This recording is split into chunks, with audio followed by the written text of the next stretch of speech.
The clubhouse is open at 3:30, so you wander in, you see a couple players. Hopefully, you know what you want to ask, and if you want a particular bit of news, obviously anything injury related is, fans want to know when, like Jared Weaver might be able to come back. So I saw Weaver there. I'd heard he had pitched in a simulated game today, and so I talked to him about it, and just kind of enough to advance that story forward a little.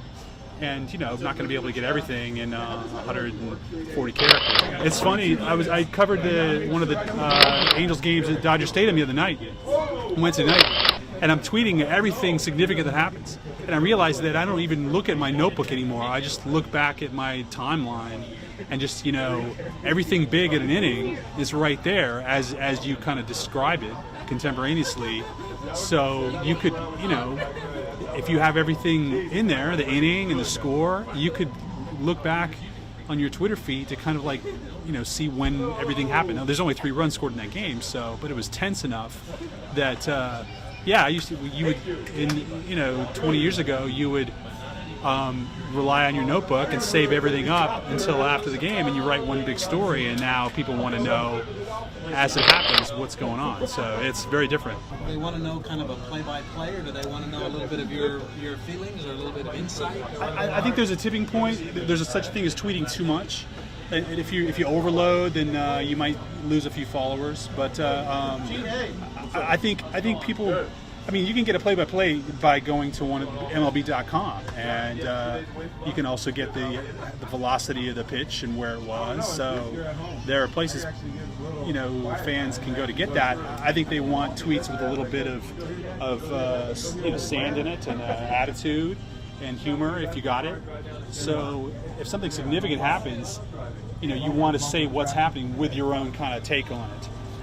But sometimes you'll just describe it as it happens, because I've got 4 or 5 other writers next to me all tweeting at the same time, and you can't be 10 seconds late on a tweet now. Mostly before the game, it's not earth-shattering news. It's a little bit of color. I ran into Bobby Wilson, the injured catcher, and again, it's injury information. When might he come back? Other times, it could be something funny in the clubhouse where we're not allowed to tweet from the clubhouse because the players want that sort of layer of privacy. So they can do their own tweets from the clubhouse. Yeah, there's no restriction on that as far as I know. And, I follow all the Angels who are on Twitter. I follow all the Angels AAA players who are on Twitter. And, sometimes there's some interaction there. But, I'll tweet consistently before a game starting, like now, and put out a couple of blog posts, do a notebook before the game, and it's become like an all day long thing, and hopefully I'll have enough left in the notebook or the Twitter timeline to come up with a post tomorrow after the game story's already done and wrapped up. So. How do you see this?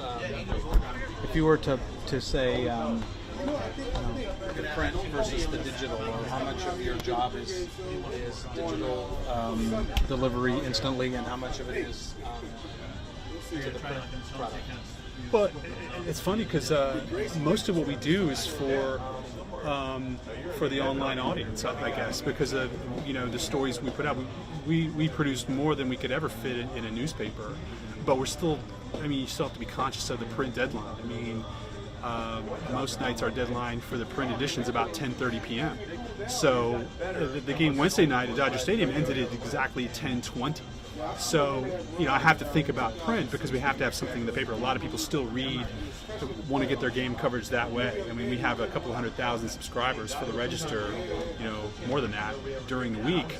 And they want to see something on the game. Unfortunately, I wasn't able to get any player or manager quotes in that. But if it's early enough and I'm down in the clubhouse, I can email a quote to our editor and just get it in there before the presses need to have it. But after that obligation's done, then it's just our online story can be as long as we want it, have as much information. We could do sidebars. We have an Angels blog that is updated several times a day with new information. Some of it's newsy. Sometimes it's just fun off the field stuff. I tweeted a photo of the Angels and Dodgers with the Stanley Cup the other night. You know, something you don't see every day. And you know, we try to put our own spin on it, have a little bit of a compelling, you know, angle to it. Because, like I said, there's such a competitive marketplace. You have a lot of blogs out there that aren't, I guess, traditional mainstream media that cover the team really well, as far as analysis, and they bring in the kind of sabermetric stats.